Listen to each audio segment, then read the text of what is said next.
Mohon dukungannya untuk channel ini terus berkembang dengan cara subscribe, nyalakan tombol notifikasi. Terima kasih. Tuhan Yesus memberkati. Injil Markus, Markus pasal 1. Yohanes Pembaptis. Inilah permulaan Injil tentang Yesus Kristus anak Allah, seperti ada tertulis dalam kitab Nabi Yesaya. Lihatlah, aku menyuruh utusanku mendahului engkau. Ia akan mempersiapkan jalan bagimu. Ada suara orang yang berseru-seru di padang gurun, persiapkanlah jalan untuk Tuhan, luruskanlah jalan baginya. Demikianlah Yohanes Pembaptis tampil di padang gurun dan menyerukan, bertobatlah dan berilah dirimu dibaptis, dan Allah akan mengampuni dosamu. Lalu datanglah kepadanya orang-orang dari seluruh daerah Yudea dan semua penduduk Yerusalem, dan sambil mengaku dosanya, mereka dibaptis di sungai Yordan. Yohanes memakai jubah bulu unta dan ikat pinggang kulit, dan makanannya belalang dan madu hutan. Inilah yang diberitakannya. Sesudah aku akan datang ia yang lebih berkuasa daripadaku. Membungkuk dan membuka tali kasutnya pun aku tidak layak. Aku membaptis kamu dengan air, tetapi ia akan membaptis kamu dengan Roh Kudus. Yesus dibaptis Yohanes. Pada waktu itu datanglah Yesus dari Nazaret di tanah Galilea, dan ia dibaptis di sungai Yordan oleh Yohanes. Pada saat ia keluar dari air, ia melihat langit terkoyak, dan roh seperti burung merpati turun ke atasnya. Lalu terdengarlah suara dari surga, "Engkaulah anakku yang kukasihi, kepadamulah aku berkenan." Pencobaan di padang gurun. Segera sesudah itu roh memimpin dia ke padang gurun. Di padang gurun itu, ia tinggal 40 hari lamanya. Dicobai oleh iblis. Ia berada di sana di antara binatang-binatang liar, dan malaikat-malaikat melayani dia. Yesus tampil di Galilea. Sesudah Yohanes ditangkap, datanglah Yesus ke Galilea, memberitakan Injil Allah. Katanya, "Waktunya telah genap, kerajaan Allah sudah dekat. Bertobatlah dan percayalah kepada Injil." Yesus memanggil murid-murid yang pertama. Ketika Yesus sedang berjalan menyusur danau Galilea, ia melihat Simon dan Andreas, saudara Simon. Mereka sedang menebarkan jala di danau, sebab mereka penjala ikan. Yesus berkata kepada mereka, "Mari, ikutlah aku, dan kamu akan kujadikan penjala manusia." Lalu mereka pun segera meninggalkan jalannya dan mengikuti dia. Dan setelah Yesus meneruskan perjalanannya sedikit lagi, dilihatnya Yakobus anak Zebedeus dan Yohanes saudaranya sedang membereskan jala di dalam perahu. Yesus segera memanggil mereka dan mereka meninggalkan ayahnya, Zebedeus, di dalam perahu bersama orang-orang upahannya, lalu mengikuti dia. Yesus dalam rumah ibadat di Kapernaum. Mereka tiba di Kapernaum setelah hari Sabat mulai. Yesus segera masuk ke dalam rumah ibadat dan mengajar. Mereka takjub mendengar pengajarannya, sebab ia mengajar mereka sebagai orang yang berkuasa, tidak seperti ahli-ahli Taurat. Pada waktu itu di dalam rumah ibadat itu, ada seorang yang kerasukan roh jahat. Orang itu berteriak, "Apa urusanmu dengan kami, hai Yesus orang Nazaret? Engkau datang hendak membinasakan kami. Aku tahu siapa engkau, yang kudus dari Allah." Tetapi Yesus menghardiknya, katanya, "Diam, keluarlah daripadanya." Roh jahat itu menggoncang-goncang orang itu, dan sambil menjerit dengan suara nyaring, ia keluar daripadanya. Mereka semua takjub, sehingga mereka memperbincangkannya, katanya, "Apa ini? Suatu ajaran baru. Ia berkata-kata dengan kuasa. Roh-roh jahat pun diperintahnya, dan mereka taat kepadanya." Lalu tersebarlah dengan cepat kabar tentang dia ke segala penjuru di seluruh Galilea. Yesus menyembuhkan ibu mertua Petrus dan orang-orang lain. Sekeluarnya dari rumah ibadat itu, Yesus dengan Yakobus dan Yohanes pergi ke rumah Simon dan Andreas. Ibu mertua Simon terbaring karena sakit demam. Mereka segera memberitahukan keadaannya kepada Yesus. Ia pergi ke tempat perempuan itu, dan sambil memegang tangannya, ia membangunkan dia. Lalu lenyaplah demamnya. Kemudian perempuan itu melayani mereka. Menjelang malam, sesudah matahari terbenam, dibawalah kepada Yesus semua orang yang menderita sakit dan yang kerasukan setan. Maka berkerumunlah seluruh penduduk kota itu di depan pintu.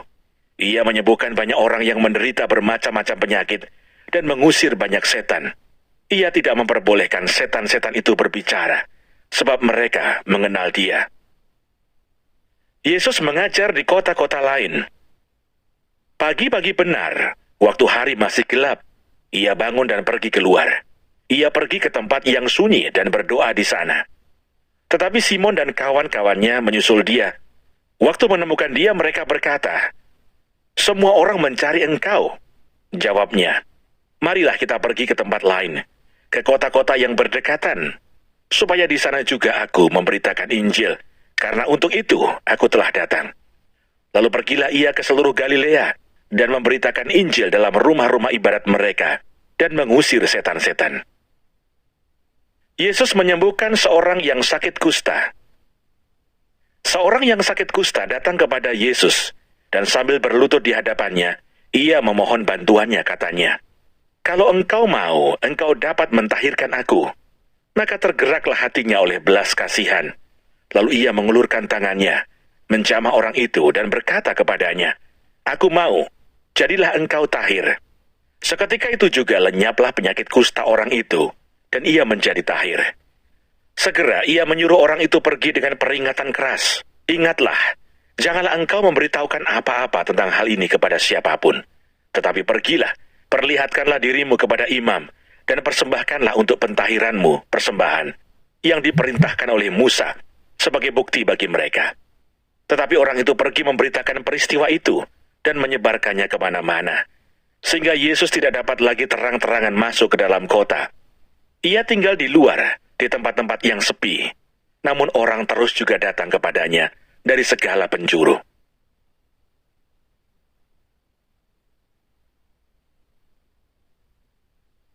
Markus pasal 2.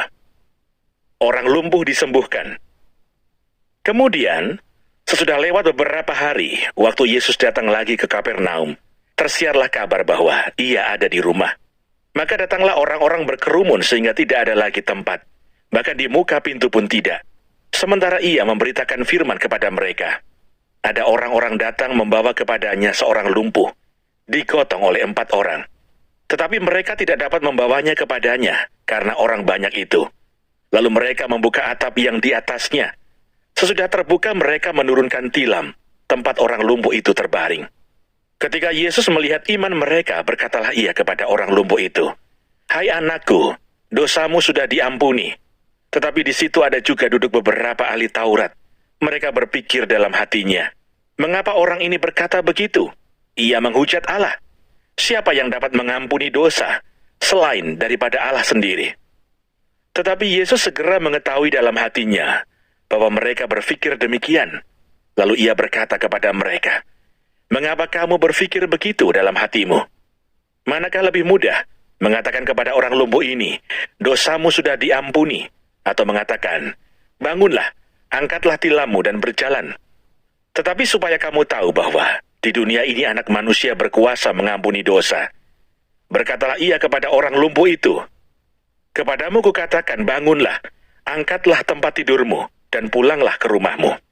Dan orang itu pun bangun, segera mengangkat tempat tidurnya, dan pergi keluar di hadapan orang-orang itu, sehingga mereka semua takjub, lalu memuliakan Allah, katanya, "Yang begini belum pernah kita lihat." Lewi pemungut cukai mengikut Yesus. Sesudah itu Yesus pergi lagi ke pantai danau, dan seluruh orang banyak datang kepadanya. Lalu Ia mengajar mereka. Kemudian ketika Ia berjalan lewat di situ, Ia melihat Lewi anak Alfeus duduk di rumah cukai. Lalu Ia berkata kepadanya, "Ikutlah aku." Maka berdirilah Lewi lalu mengikuti Dia. Kemudian ketika Yesus makan di rumah orang itu, banyak pemungut cukai dan orang berdosa makan bersama-sama dengan Dia dan murid-muridnya, sebab banyak orang yang mengikuti Dia. Pada waktu ahli-ahli Taurat dari golongan Farisi melihat bahwa Ia makan dengan pemungut cukai dan orang berdosa itu, berkatalah mereka kepada murid-muridnya, "Mengapa Ia makan bersama-sama dengan pemungut cukai dan orang berdosa?" Yesus mendengarnya dan berkata kepada mereka, "Bukan orang sehat yang memerlukan tabib, tetapi orang sakit. Aku datang bukan untuk memanggil orang benar, melainkan orang berdosa." Hal berpuasa. Pada suatu kali, Ketika murid-murid Yohanes dan orang-orang Farisi sedang berpuasa, datanglah orang-orang dan mengatakan kepada Yesus, "Mengapa murid-murid Yohanes dan murid-murid orang Farisi berpuasa, tetapi murid-muridmu tidak?" Jawab Yesus kepada mereka, "Dapatkah sahabat-sahabat mempelai laki-laki berpuasa, sedang mempelai itu bersama mereka? Selama mempelai itu bersama mereka, mereka tidak dapat berpuasa. Tetapi waktunya akan datang, mempelai itu diambil dari mereka, dan pada waktu itulah mereka akan berpuasa. Tidak seorang pun menambalkan secari kain yang belum susut pada baju yang tua, karena jika demikian, kain penambal itu akan mencabiknya. Yang baru mencabik yang tua, lalu makin besarlah koyaknya. Demikian juga tidak seorang pun mengisikan anggur yang baru ke dalam kantong kulit yang tua, karena jika demikian, anggur itu akan mengoyakkan kantong itu, sehingga anggur itu dan kantongnya dua-duanya terbuang. Tetapi anggur yang baru hendaknya disimpan dalam kantong yang baru pula." Murid-murid memetik gandum pada hari Sabat. Pada suatu kali, pada hari Sabat, Yesus berjalan di ladang gandum, dan sementara berjalan murid-muridnya memetik bulir gandum. Maka kata orang-orang Farisi kepadanya, "Lihat, mengapa mereka berbuat sesuatu yang tidak diperbolehkan pada hari Sabat?" Jawabnya kepada mereka, "Belum pernahkah kamu baca apa yang dilakukan Daud ketika ia dan mereka yang mengikutinya kekurangan dan kelaparan? Bagaimana ia masuk ke dalam rumah Allah waktu Abiatar menjabat sebagai imam besar, lalu makan roti sajian itu, yang tidak boleh dimakan kecuali oleh imam-imam, dan memberinya juga kepada pengikut-pengikutnya." Lalu kata Yesus kepada mereka, "Hari Sabat diadakan untuk manusia, dan bukan manusia untuk hari Sabat.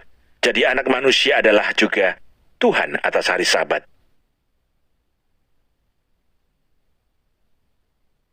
Markus pasal 3. Yesus menyembuhkan orang pada hari Sabat. Kemudian Yesus masuk lagi ke rumah ibadat. Di situ ada seorang yang mati sebelah tangannya. Mereka mengamati Yesus, kalau ia menyembuhkan orang itu pada hari Sabat, supaya mereka dapat mempersalahkan dia. Kata Yesus kepada orang yang mati sebelah tangannya itu, "Mari, berdirilah di tengah." Kemudian katanya kepada mereka, "Manakah yang diperbolehkan pada hari Sabat, berbuat baik atau berbuat jahat, menyelamatkan nyawa orang atau membunuh orang?" Tetapi mereka itu diam saja.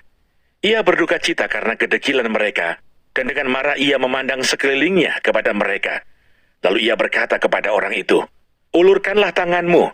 Dan ia mengulurkannya. Maka sembuhlah tangannya itu. Lalu keluarlah orang-orang Farisi, dan segera bersekongkol dengan orang-orang Herodian untuk membunuh dia. Yesus menyembuhkan banyak orang. Kemudian Yesus dengan murid-muridnya menyingkir ke danau, dan banyak orang dari Galilea mengikutinya. Juga dari Yudea, dari Yerusalem, dari Idumea, dari seberang Yordan, dan dari daerah Tirus dan Sidon, datang banyak orang kepadanya.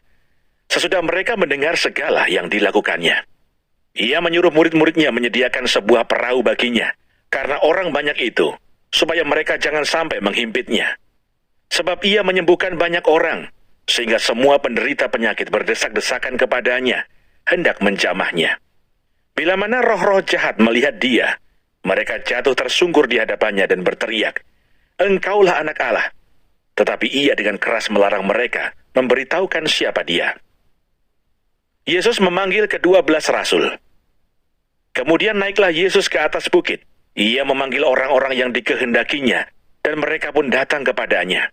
Ia menetapkan 12 orang untuk menyertai dia, dan untuk diutusnya memberitakan Injil, dan diberinya kuasa untuk mengusir setan. Ke-12 orang yang ditetapkan itu ialah Simon yang diberinya nama Petrus, Yakobus anak Zebedeus, dan Yohanes saudara Yakobus. Yang keduanya diberinya nama Boanerges, yang berarti anak-anak guru. Selanjutnya Andreas, Filipus, Bartolomeus, Matius, Thomas, Yakobus anak Alfius, Tadeus, Simon orang Zelot, dan Yudas Iskariot yang mengkhianati dia. Yesus dan Beelzebul.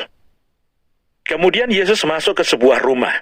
Maka datanglah orang banyak berkerumun pula, sehingga makan pun mereka tidak dapat. Waktu kaum keluarganya mendengar hal itu, mereka datang hendak mengambil dia, sebab kata mereka ia tidak waras lagi. Dan ahli-ahli Taurat yang datang dari Yerusalem berkata, "Ia kerasukan Beelzebul." Dan dengan penghulu setan, ia mengusir setan. Yesus memanggil mereka lalu berkata kepada mereka dalam perumpamaan, bagaimana iblis dapat mengusir iblis? Kalau suatu kerajaan terpecah-pecah, kerajaan itu tidak dapat bertahan. Dan jika suatu rumah tangga terpecah-pecah, rumah tangga itu tidak dapat bertahan. Demikianlah juga kalau iblis berontak melawan dirinya sendiri, dan kalau ia terbagi-bagi, ia tidak dapat bertahan, melainkan sudahlah tiba kesudahannya. Tetapi tidak seorang pun dapat memasuki rumah seorang yang kuat untuk merampas harta bendanya, apabila tidak diikatnya dahulu orang kuat itu. Sesudah itu barulah dapat ia merampok rumah itu. Aku berkata kepadamu, sesungguhnya semua dosa dan hujat anak-anak manusia akan diampuni. Ya, semua hujat yang mereka ucapkan. Tetapi apabila seorang menghujat Roh Kudus, ia tidak mendapat ampun selama-lamanya, melainkan bersalah karena berbuat dosa kekal. Ia berkata demikian karena mereka katakan bahwa ia kerasukan roh jahat. Yesus dan sanak saudaranya. Lalu datanglah ibu dan saudara-saudara Yesus, sementara mereka berdiri di luar. Mereka menyuruh orang memanggil dia. Ada orang banyak duduk mengelilingi dia. Mereka berkata kepadanya, lihat, ibu dan saudara-saudaramu ada di luar dan berusaha menemui engkau. Jawab Yesus kepada mereka, siapa ibuku dan siapa saudara-saudaraku? Ia melihat kepada orang-orang yang duduk di sekelilingnya itu dan berkata, ini ibuku dan saudara-saudaraku. Barang siapa melakukan kehendak Allah, dialah saudaraku laki-laki, dialah saudaraku perempuan, dialah ibuku.